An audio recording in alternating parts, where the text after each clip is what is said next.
Une colombe revient toujours à son colombier. C'est le thème d'aujourd'hui, le thème du Saint-Esprit, partagé par le pasteur Freddy de Coster.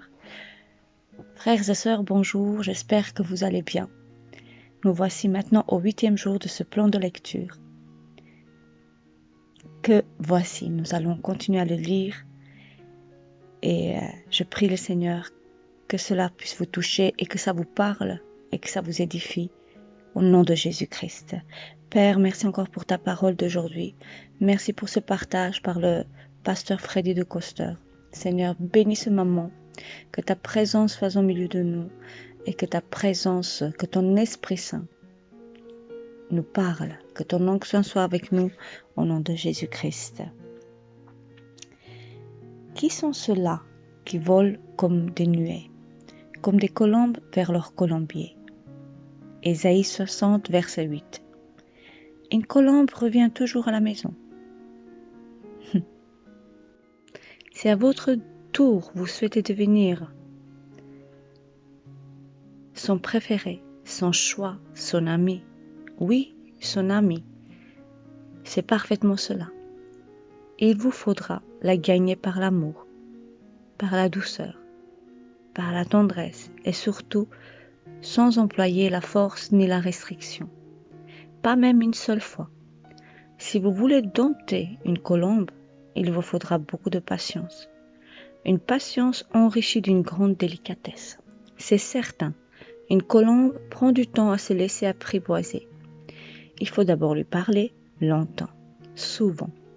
On lui murmure, on chuchote à son oreille, on lui sourit, on la regarde avec tendresse, on lui sifflote de tendres mélodies comme on le ferait à un nourrisson.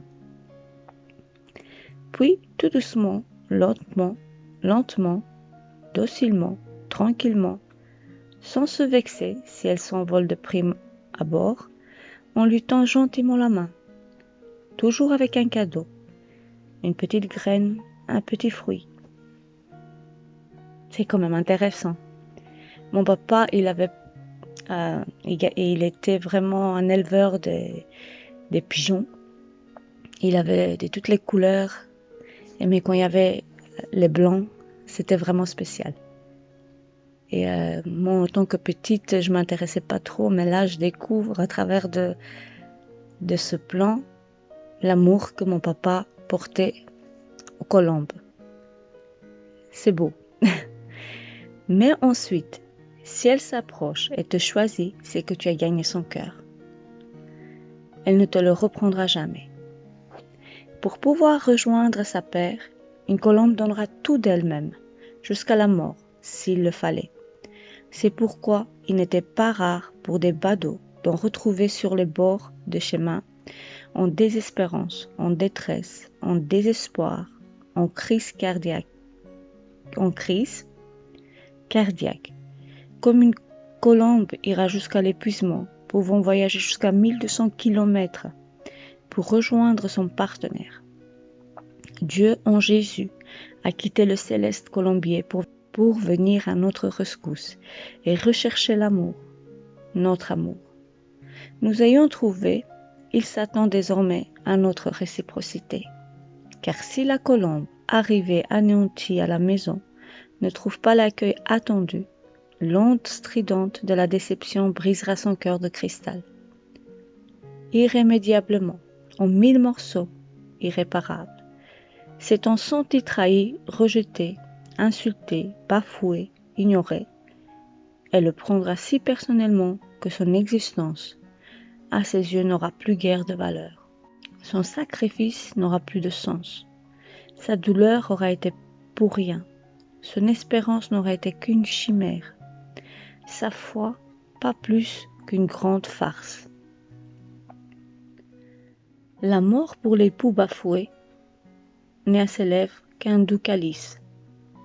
C'est ce qui a fait dire au Seigneur que tous les péchés seront pardonnés sauf le blasphème contre le Saint-Esprit, car blasphémer, c'est tenir des propos injurieux contre des personnes ou des choses respectables. Injurié, c'est ce que ressentirait la céleste colombe si je reniais ma foi chrétienne, jadis générée par l'Esprit Saint en moi, alors que Jésus avait tant souffert pour moi.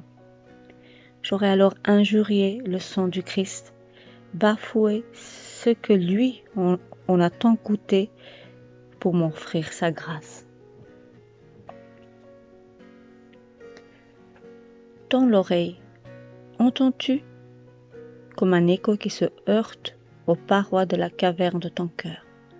Tu me manques, tu me manques, tu me manques. Le Seigneur ne peut plus vivre sans toi. Et toi? On va faire une prière. Mon doux Seigneur, que je n'oublie jamais cet avertissement d'amour que me donne ta tendre parole, car il est impossible que ceux qui ont été une fois éclairés, qui ont goûté le don céleste, qui ont eu part au Saint-Esprit, qui ont goûté la bonne parole de Dieu et les puissances du siècle à venir, et qui sont tombés, sont encore renouvelés et amenés à la repentance, puisqu'ils crucifient pour leur part le Fils de Dieu et l'exposent à l'ignominie. Ô mon Dieu, garde-moi humble et fidèle devant ta face. Amen. Oui, Seigneur, garde-nous auprès de toi, que nos cœurs ne se détournent pas de toi, que nos cœurs ne s'affaiblissent pas, que nos cœurs ne se remplissent pas d'orgueil et d'impatience, car cela nous ramènerait au loin de ton Esprit Saint. Et je ne veux surtout pas briser le cœur de Dieu, briser l'amour qu'il y a entre moi et toi. Père éternel, je ne vais pas attrister ton Esprit Saint. Je ne vais pas l'attrister. Saint-Esprit, merci de nous tenir debout. Remplis nos cœurs d'amour pour Dieu. C'est tellement important. C'est vraiment tellement important. Ça me fait penser quand la parole dit que les trois choses les plus importantes sont l'amour, l'espérance et la foi. Et l'amour est la plus grande. Sans l'amour, nous sommes rien. L'amour, c'est le lien qui tient entre le chrétien, l'enfant de Dieu, le Saint-Esprit, le Père et le Seigneur. Oui, Saint-Esprit, remplis-moi de ton amour. L'amour pour Dieu d'abord. Et cet amour-là m'aidera à aimer mon prochain. Oui, mes yeux verront alors les gens d'une autre manière. Mes yeux verront alors les autres gens avec tes yeux. Seigneur, merci pour ta parole d'aujourd'hui. Oui, elle me fait beaucoup de bien. Elle me parle. Elle me remet en question. C'est un miroir dans lequel je peux me regarder et voir si je suis en ordre. Père, merci. Merci Seigneur, parce que tu nous parles tellement avec amour, tellement avec tendresse. Saint-Esprit, merci pour la colombe, ton Esprit Saint que tu as déposé dans nos vies. Merci. Que le Seigneur soit loué, frères et sœurs. La parole de Dieu est vraiment un baume. Un baume. En ce moment, je sens vraiment un baume qui est là, qui est en train de se répartir dans tout mon cœur, dans mes pensées. Et je sens l'amour de Dieu. Et je désire vraiment garder ce lien, cette relation avec mon Seigneur, plus que tout. Nous allons lire 2-3 versets que le pasteur a partagés. En Jean 15, verset 14, c'est le Seigneur qui parle. Vous êtes mes amis, si vous faites ce que je vous commande. Je ne vous appelle plus serviteur, parce que le serviteur ne sait pas ce que fait son maître. Mais je vous ai appelé ami, parce que je vous ai fait connaître tout ce que j'ai appris de mon Père. Merci Seigneur. Merci mon Dieu. Merci. Merci parce que toi, tu donnes tout de toi. Aide-nous à te donner tout en retour, au nom de Jésus. Galates 5. Il parle encore une fois, le fruit de l'esprit. Si l'esprit en nous et qu'il a fait son travail, que nous le laissons travailler, nous aurons comme fruit de l'esprit l'amour.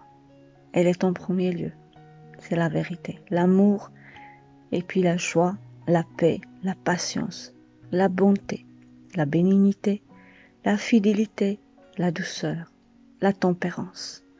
Oh oui Seigneur, remplis-nous de tout ça. Aide-nous à donner ces fruits. Mais je crois sincèrement qu'on est transformé dans la présence du Seigneur quand il nous dit d'aller dans notre chambre et de passer du temps avec le Seigneur. Je pense vraiment que c'est dans ces moments-là qu'on est cultivé, transformé par le Saint-Esprit. Hébreux 6, verset 4. Car il est impossible que ceux qui ont été une fois éclairés, qui ont goûté le don céleste, qui ont eu part au Saint-Esprit, qui ont goûté la bonne parole de Dieu et les puissances du siècle à venir, et qui sont tombés, sont encore renouvelés et amenés à la repentance, puisqu'ils crucifient pour leur part le Fils de Dieu et l'exposent à l'ignominie. C'est vrai, que Dieu nous garde parce que une fois éclairé par le Seigneur, goûter au don céleste, goûter au Saint-Esprit et se détourner, je l'espère à personne, je le souhaite à personne, que le Seigneur nous garde auprès de lui. Au nom de Jésus-Christ, gardons notre cœur, frères et sœurs, plus que tout. Vraiment veillons sur notre cœur, sur ses désirs, sur ses émotions. Et gardons le Seigneur dans notre cœur. N'abandonnons pas les églises, donc on peut être entouré par les frères et sœurs. Même si on tombe, ils peuvent nous relever. Le Seigneur vraiment utilisera les frères et sœurs qui aiment le Seigneur à nous relever. Que le Seigneur, dans sa grâce, nous continue à nous faire encore grâce, parce que nous avons tant besoin de sa grâce quotidiennement, parce que sans sa grâce, sans son amour, nous ne serions pas là.